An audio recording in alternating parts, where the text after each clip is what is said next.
Friends, Radhe Radhe. Welcome to my YouTube channel Astro Samadhan Live. सबका स्वागत है। आप सबको नमस्कार, आप सबके माता पिता को नमस्कार।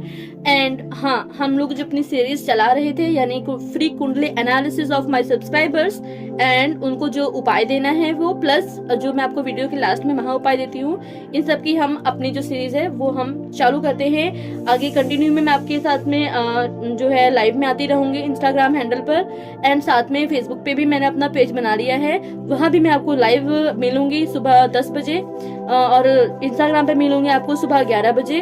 तो आप उस वहाँ पर ज्वाइन होना ना भूलिएगा क्योंकि मैं वहाँ पे ऑनलाइन आपको सॉल्यूशंस देती हूँ एंड डेली आपके लिए कुछ अफर्मेशंस लेके आती हूँ जो कि आपकी लाइफ के अंदर पॉजिटिव वाइब्स देने के लिए बहुत जरूरी है।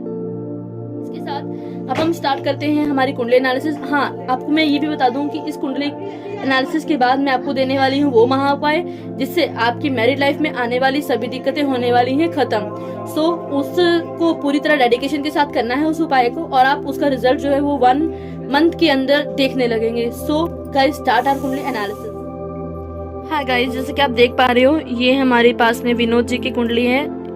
ये हमारे सब्सक्राइबर हैं। इनका हमसे जो प्रश्न है वो बहुत ही ज़्यादा आप कह सकते हो कि ज़रूरी प्रश्न है किसी भी पर्सन की कुंडली का। सो हम इनकी जो उपचार है और इनकी जो कुंडली के अंदर चीज़ें हैं वो इनको थोड़ा बताएंगे। तो विनोद जी, आप है ना इस कुंडली को जो है बहुत अच्छे से देखिएगा। ये आपकी कुंडली है, आपके पूरे जीवन के हाल इसके पास में है। ये आपको बता सकती है कि आपके फ्यूचर में क्या होने वाला है, प्लस आपको वो ठीक करना है तो उसके लिए आपको क्या करना होगा। ठीक है जी। अच्छा, मैं आपको ये बता देती हूँ फिर अगेन कि हाँ, मैं जो आपको उपाय बताती हूँ उसके लिए वो उपाय करते हुए आपको पश्चाताप का भाव होना बहुत ज़रूरी है क्योंकि कुंडली के अंदर जो ये ग्रह बैठे होते हैं ना, ये इस तरह बैठे होते हैं कि हमारे जो पिछले जन्म के कर्म हैं, अगर हमने किसी के साथ भला किया है तो अच्छी जगह बैठे होंगे, बुरा किया है तो गलत जगह बैठे होंगे और हमें जीवन में अंतरदशा, महा अंतरदशा, प्रत्यंतर दशा के अंदर अपनी अपनी प्रवृत्ति के अनुसार और हमारे कर्मों के अनुसार हमें फल देंगे। वो फल अच्छे भी हो सकते हैं, बुरे भी हो सकते हैं। अब हमने जो कर्म कर दिए हैं हम उन्हें तो बदल नहीं सकते, हम पास्ट में जाके अपने कर्मों को नहीं बदल सकते, लेकिन अभी इन प्रेजेंट में अगर हम अपने कर्मों को सही करना चालू करें, प्लस हम अगर अपने पिछले कर्मों के लिए पश्चाताप लेके आए मन में भाव, तो बिल्कुल हमारे जो कर्म हैं उससे जो हमें फल मिलने वाला है उस फल के अंदर 80 to 90% क्षमा मिलती है भगवान से। तो हमें इन्हीं चीजों पर ज्यादा गौर करना है, ज्यादा फोकस करना है। प्लस आप लोग अपनी अपनी कुंडली जो है वो निकाल लीजिए। विनोद जी की तरह ही आप लोगों की कुंडली में कुछ हो सकता है सिमिलैरिटीज हो सकता है कुछ महायोग बन रहे हों, उन सभी के बारे में भी आपको आज पता चल जाएगा। तो आप लोग अपनी अपनी कुंडली निकाल लीजिए। आइए शुरू करते हैं विनोद जी की कुंडली का एनालिसिस। विनोद जी की कुंडली में ये यहाँ पे जो लग्न भाव है 6th नंबर लिखा हुआ है, यानी ये कन्या लग्न की कुंडली है। जातक थोड़ा शर्मीला किस्म का हो सकता है, अर्थात जातक यानी विनोद जो है ये थोड़े शर्मीले स्वभाव के हैं। साथ में मैं आपको बता दूं कि ये एक मांगलिक कुंडली है। जैसा कि मैंने आपको बताया था कि लग्न भाव में अगर मंगल होता है तो उस कुंडली को मांगलिक कुंडली कहा जाता है। अब मैं आपको बताती हूँ कि इनों के कुंडली के अंदर क्या क्या अच्छी चीजें हैं और क्या क्या बुरी चीजें हैं। तो आइए जानते हैं। इनकी कुंडली में आप जैसा देख सकते हैं कि चंद्र इनके पारिवारिक स्थान में है, यानी इस भाव से परिवार देखा जाता है। परिवार स्थान में चंद्र है जो कि आप कह सकते हैं कि अस्त है। तो चंद्र का अस्त होना जिंदगी के अंदर बहुत सारी दिक्कतों को लेकर आता है। तो इसके लिए इन्हें थोड़ा कुछ उपाय बताऊंगी, वो इन्हें करने चाहिए। साथ में आप इनकी कुंडली के अंदर देख सकते हैं कि इनकी जो ये रोग आदि भाव जो रहते हैं, जो कह सकते हैं शत्रु भाव हैं, इन सभी में सारे ग्रह ज्यादातर इन्हीं भाव में जाके बैठ गए हैं। तो ये एक लिए मतलब मैं ये कहना चाहूंगी कि इस कुंडली को बहुत सारी चीजों का उपाय करने की जरूरत है, नहीं तो इनकी जिंदगी के अंदर आप कह सकते हो कि मतलब बहुत ज्यादा उतार चढ़ाव इन्हें देखने को मिल सकते हैं। तो मैं आपको पर्सनली ये कहना चाहूंगी कि आप एक बारी पर्सनली जो है वो बात करें, मिले, क्योंकि मैं बहुत सारी चीजें इस कुंडली के अंदर नहीं बता पाऊंगी क्योंकि ये एक वीडियो है और ये आपकी पर्सनल लाइफ है। और जो क्वेश्चन आपने किया है मैं उस क्वेश्चन पे आ जाती हूँ। आपका क्वेश्चन है कि आप विदेश जा पाएंगे या नहीं। तो उसका आंसर है कि हाँ, आप विदेश जाने में सक्षम तो होंगे, लेकिन वहाँ सेटल होना आपके लिए मुश्किल हो जाएगा। आप वहाँ पे सेटल नहीं हो पाएंगे, ऐसा आपकी कुंडली कह रही है। लेकिन अगर आप कुछ उपाय करें और कुछ चीज़ों का अगर आप दान आदि करें और जप तप आदि करें, तो हो सकता है कि आपके वहाँ पे सेटलमेंट के चांसेस भी बन जाएं। ठीक है। और इसके साथ में आपका जो दूसरा प्रश्न है वो ये है कि आपकी जो मैरिज लाइफ है वो कैसी चलेगी, क्या दिक्कतें आ रही हैं या नहीं आ रही हैं, वगैरह वगैरह। तो मैं आपको बता दूं, मैरिज हाउस ये होता है, ठीक है जी, 7th हाउस ऑफ एनी कुंडली मैरिज हाउस होता है। इसके जो कह सकते हैं हमारे जो इसके स्वामी हैं, इस भाव के स्वामी आप देख सकते हैं यहाँ पे बैठे हुए हैं, शत्रु भाव में बैठे हुए हैं। तो आपकी पत्नी से आपकी बहुत है ना, आप कह सकते हो कि 19-20 का आंकड़ा या जो भी, मेरे को वो कहावत मतलब इतनी अच्छे से नहीं आती है। सो मैं आपको ये कहना चाहूँगी कि जैसे कहते हैं कि मतलब बहुत अंडरस्टैंडिंग नहीं होना, लड़ाई झगड़े होना, ये सब चीज़ें आमतौर पर आपकी शादीशुदा जिंदगी के अंदर देखने को मिलेंगी।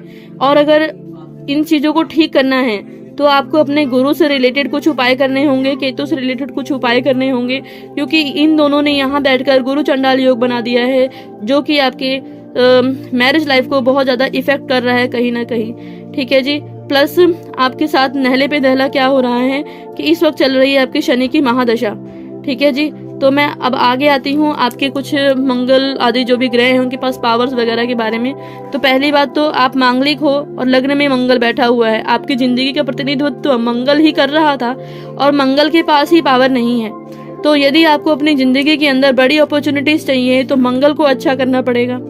उसके लिए जो उपाय हैं मैं आपको बता देती हूँ। साथ में आपके जो शनि के रिगार्डिंग कुछ चीज़ें हैं, तो आपको शनि को खैर थोड़ा सा बल उसके जो अंदर है वो थोड़ा उसको कम करना पड़ेगा। शनिदेव महाराज से आपको माफ़ी मांगनी होगी, इन्हें तेल चढ़ाना होगा, काला तेल डाल के सरसों का तेल आपको जलाना होगा। दीपक कहाँ लगाना है, आपको लगाना है पीपल के पेड़ के नीचे, और शनिदेव महाराज की मूर्ति जहाँ भी है वहाँ आपको उनको तेल चढ़ाना है।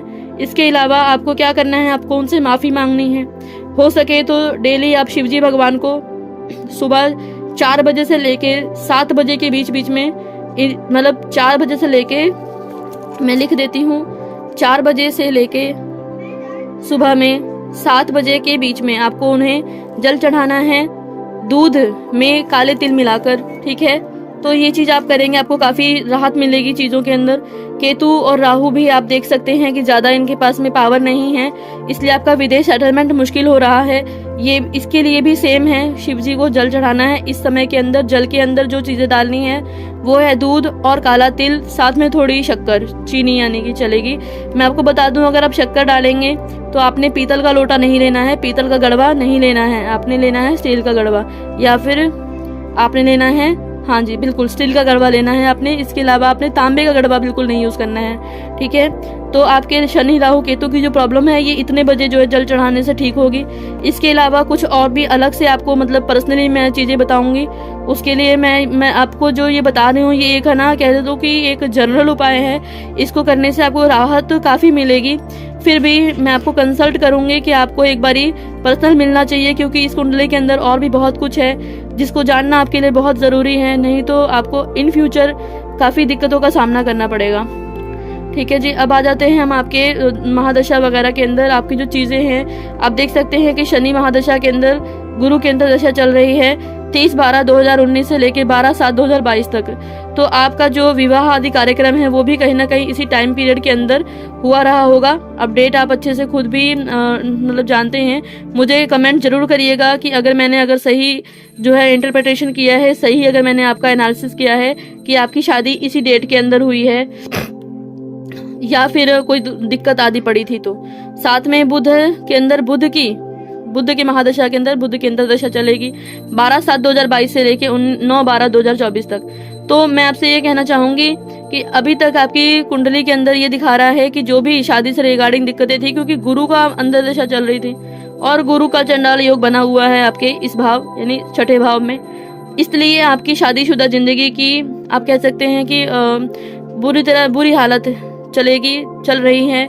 कब से कब तक, 30/12/2019 से लेके 12/7/2022 तक, अर्थात 12 जुलाई 2022 तक। अगर आप इस टाइम पीरियड के अंदर अच्छा उपाय कर लेते हैं तो आपको आने वाले समय के अंदर कुछ अच्छे रिजल्ट देखने को मिलेंगे। जब बुध की महादशा में बुध की अंतर्दशा चलेगी और बुध आपका जो है फिर से, ये आप देख सकते हैं 3rd भाव में बैठा हुआ है। अगेन ये अच्छा भाव इतना ज़्यादा मतलब कि नहीं माना जाता है, फिर भी इन भावों के कंपैरिजन में कंपैरेटिवली ये भाव थोड़ा सही रहता है। फिर भी आपको जो है बुध के रिगार्डिंग यानी अच्छी चीज़ें चाहिए तो आपको अभी से ही कुछ उपाय वगैरह करने रहेंगे। आप उन चीज़ों पर गौर करिएगा। आइए बात करते हैं हम अब अपने इसके बारे में कि इनके जो प्रश्न हैं कि इनकी शादीशुदा लाइफ अच्छी चलेगी या नहीं, या क्या रहेगा। तो शादीशुदा लाइफ को अच्छा करने के लिए इन्हें गुरु के उपाय करने होंगे, साथ में कुछ केतु के उपाय। तो गुरु के उपायों में ये रहेगा कि इन्हें येलो कलर की चीज़ें बिल्कुल मतलब हटा देनी है अपनी ज़िंदगी से, बिल्कुल यूज़ नहीं करनी है। साथ में इन्हें मतलब कि शिवजी भगवान के लिए जल वगैरह जो मैंने चढ़ाने के लिए कहा था वो चढ़ाना है, और राइट पैर में येलो कलर का धागा बांध देना है। इससे इन्हें काफ़ी इफेक्ट देखने को मिलेगा। फिर भी ये है ना स्लो इफेक्ट्स हैं, और मैं आपको ये कहना चाहूँगी कि आपको इससे भी मतलब थोड़े से अच्छे से चीज़ों को जानना है अगर, तो आप मुझे ईमेल कर सकते हैं और मुझे कमेंट कर सकते हैं। ये आपको समझ में आया होगा, अच्छा लगा होगा, आप सपोर्ट करेंगे। अगर मैंने कुछ ज़्यादा कहीं बोल दिया तो उसके लिए हाथ जोड़कर निवेदन है, मुझे क्षमा करिएगा। और अगर आपको लगे कि मैंने आपको सही कहा है और आपको उससे फ़ायदा हुआ है कुछ, तो मुझे कमेंट करके ज़रूर बताइएगा, ताकि मैं आप लोगों के लिए इसी तरह की वीडियोस लाती रहूं। और मेरा जो अर्थ था कि मैंने जिसलिए MBA के होने के बावजूद मैंने जॉब सेक्शन को छोड़कर मैंने ये एस्ट्रो का फील्ड चुना है, वो भी सक्षम हो सके, अर्थात मेरे द्वारा कुछ समाज कल्याण हो सके। तो बहुत बहुत धन्यवाद। राधे राधे। आप सबका कल्याण हो। आप सबके माता पिता को नमस्कार।